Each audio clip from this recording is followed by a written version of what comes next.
Good morning, and welcome back to the Adamsgate. You might notice, as you look at these pictures today, if you have joined me at all this summer, things might look a little different at the Adamsgate. The Rangers have been incredible this summer, and they have done some refurbishing on it. I have a new paint job. I have new benches. Those of you who have joined me here, you know that the benches were a little weird and falling apart just a little, but now they're solid and lovely. If you notice that there are a couple of spots off to the side where the signs were, the Rangers have discovered there's some rot under there, so they're going to be redoing those in the off season. I am thrilled with what they have done so far. It's been absolutely magnificent. The Adamsgate has a bright new stain and coats of paint on the hinges and around the top, and really absolutely thrilled with the work that they've gotten done. But now we're going to get right into our study. For those, again, who don't know who I am, I'm Chaplain Richard Johnson. I'm the Protestant chaplain here at Yagu, and this is my 6th summer serving here, and absolutely love what I do. Pick one person from the Bible, study that person all week, look at how they did or did not fulfill the scout law. This week, we're looking at Solomon. Earlier this summer, we looked at David. Now we're going to look at Solomon. Solomon was one of David's sons. So, please interact with the video. When you make comments, then I know who has been able to, who has watched my services, and then I know who to send patches to. Okay, so please do that, and also any prayer concerns you might have, anything else that you need to comment on in terms of the services and my duties here at Yagu, please feel free to put that in the comment box. Any questions I ask, you can answer those as well. And if you want to go back, there's a link. You can go back and look at other services that have happened this summer. So I've been picking different people. Usually I have my group on a Tuesday morning who is here pick the person, but I've just been picking people and looking and studying those people, how they did or did not fulfill the scout law. So Solomon is who we're looking at, as I said. So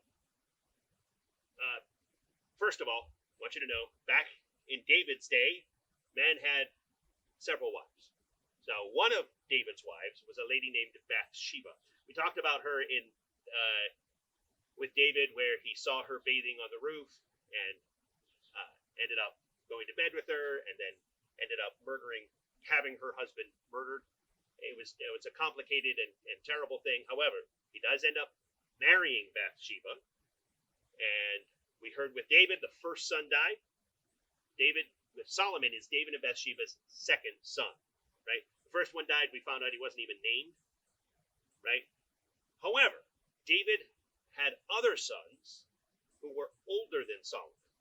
1 Chronicles 3. These were the sons of David born to him in Hebron.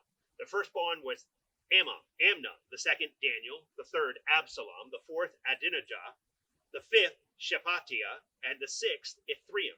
These 6 were born to David in Hebron, where he reigned 7 years and 6 months. David reigned in Jerusalem 33 years, and these were the children born to him there: Solomon, Shemua, Shobah, and Nathan. These 4 were by Bathsheba. There were also Ibhar, Elishua, Eliphelet, Noga, Nepheg, Japhiah, Elishama, Eliada, and Eliphelet, 9 in all. All these were the sons of David, besides his sons by his concubines, and Tamar was their sister. A lot of kids. David has 6 sons before Solomon comes along. 7, counting the son who died as an infant. Now, things haven't changed that much. The oldest son was supposed to become king after his father. That should have been Amnon, then Daniel, then Absalom. So on down the line, eventually getting to Solomon. However, Solomon is named king to succeed his father David, and he is anointed king before David dies. Why would Solomon be named king? Any guesses as to why he might have been named king instead of his brothers? Well, it comes down to the fact that David promised Bathsheba that Solomon would be king after him. David has a lot of wives. Solomon was the first son born to he and Bathsheba to live to maturity. But how do you think his brothers might have felt about him being named king? I'm pretty sure they didn't like it. So one of them, Adonijah, declares himself king again before David has died. So Adonijah is proclaimed king. So what David does is he orders his servants to bring Solomon to the Gihon spring, where a priest anoints him while David was still alive. The whole story, which is kind of cool and long, can be found in 1 Kings chapter 1. It's full of intrigue and treachery and deception. You know, the Old Testament, lots of parts of it have been made into movies, but I think this could be a really good movie. David has Solomon anointed as king, and of course then, as soon as that happens, everything's perfect from there on out, right? Well, as we know, things don't always go according to our plans. Just before David died, he spoke to Solomon in 1 Kings 2. When the time drew near for David to die, he gave a charge to Solomon his son. I am about to go the way of the earth, he said, so be strong, act like a man, and observe what the Lord your God requires. Walk in obedience to him and keep his decrees and commands, his laws and regulations as written in the law of Moses. Do this so that you may prosper in all you do and wherever you go, and that the Lord may keep his promise to me if your descendants watch how they live, and if they walk faithfully before me with all their heart and soul, you will never fail to have a successor on the throne of Israel. Well, that's quite the charge. Not only Solomon, but all of his descendants need to follow the Lord faithfully, and David's line would be established forever. So do you think that happened? Well, if I told you that, it would spoil the ending. But it is something for you to think about. So after David dies, Solomon is faced with opposition. Two of David's closest advisors, Joab, son of Zeruiah, and the priest Abiathar, side with Adonijah. When Adonijah came to Solomon and requested the king's servant as a wife, Solomon saw this as a veiled threat to take over his kingdom and sent a messenger to kill Adonijah. He banished Abiathar to the city of Anathoth. Solomon overcomes the last potential threats to his kingdom. He then appoints his friends to keep military, governmental, and religious posts. So how's that for a start? He has his brother put to death. He banishes the priest Abiathar and secures the throne for himself. You know, I mean, we can all have opinions on what that would like. I mean, I can say times were a little different back then, but that's still pretty terrible, I think. Thankfully, though, Solomon knew that he needed to keep God at the forefront. Solomon can't change any of the decisions he's made. He can only do what any of us can do, and that's pray for forgiveness and move forward. He would have learned this from his father. David was constantly coming before the Lord and asking for forgiveness. Solomon, by the way, was young when he became king. He was 20 years old when he became king. That's young to become a king. Now, his father was very young when anointed, but David didn't become king until he was 37. Solomon is becoming king at a much younger age. So, here's a conversation Solomon had with God. It's in 1 Kings 3. The king went to Gibeon, the most prestigious of the local shrines, to worship. He sacrificed 1,000 whole burnt offerings on that altar. That night there in Gibeon, God appeared to Solomon in a dream. God said, "What can I give you? Ask." Think about that for a minute. What if God appeared to you in a dream and said, what do you want? What can I give you? Just ask, and I'll give it to you. What do you think you'd ask for? I'm going to keep reading. Well, before I do, though, what do you think Solomon asked for? Right? Think about that. He's king, young, 20 years old, just become king. So what does he ask God for? Solomon said, "You were extravagantly generous in love with David my father, and he lived faithfully in your presence. His relationships were just and his heart right. And you have persisted in this great and generous love by giving him, and this very day, a son to sit on his throne. And now here I am, God, my God, you have made me your servant, ruler of the kingdom in place of David my father. I'm too young for this, a mere child. I don't know the ropes, hardly know the ins and outs of this job. And here I am, set down in the middle of the people you've chosen, a great people, far too many to ever count. Here's what I want. Give me a God-listening heart so I can lead your people well, discerning the difference between good and evil, for who on their own is capable of leading your glorious people? So do you understand what Solomon's asking for?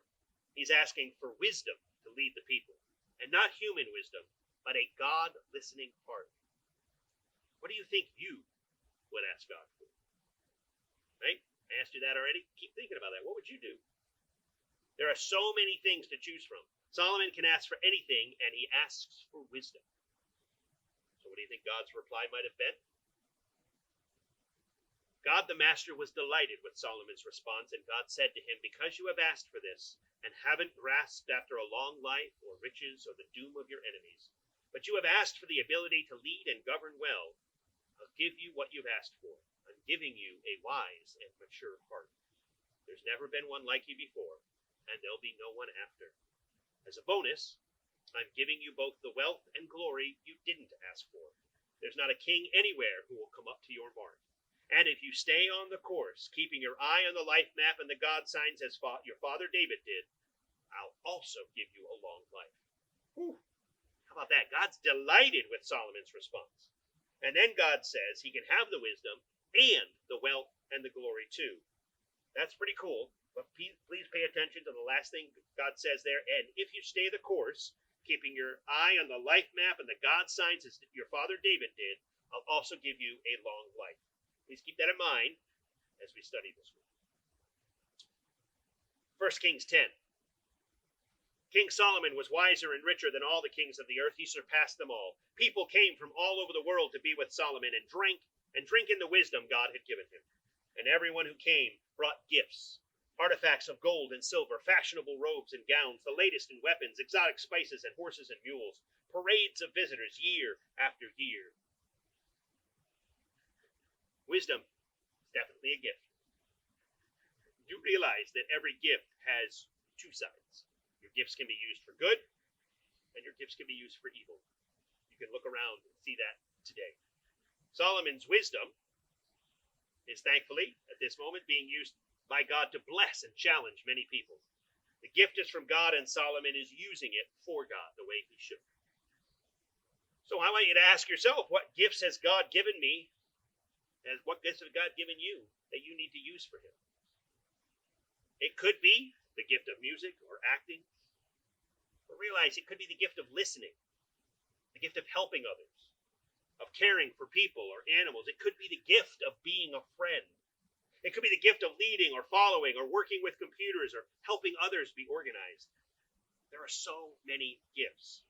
So we need to ask God how to use the gifts we have for him. So that's my challenge to you today. Ask God how to use the gifts that you have. So how is Solomon doing fulfilling the scout law today? Put that in the box. Remember all the things that have happened that we talked about today. He's anointed king, kills his brother, he banishes a priest, they come back together. He then asks God for wisdom. So there can be good and bad things. You can say what he's doing well and maybe what he's not doing well. But please make sure you answer that. And as always, please put in prayer requests. I've gotten several through the summer. I'm going to continue to pray for those. Looking forward to being able to continue to do that. And the reason I want to do that, I want to be able to send you a patch. We're doing a very special patch this year. They're all going to be sent out at the end of the summer. Doing a very, very special patch. And so we want to make sure that people who actually earn the patch. So please make sure you interact. That way I can keep track of who's there. So join me in prayer, and then I'll see you tomorrow. Lord and Father, thank you.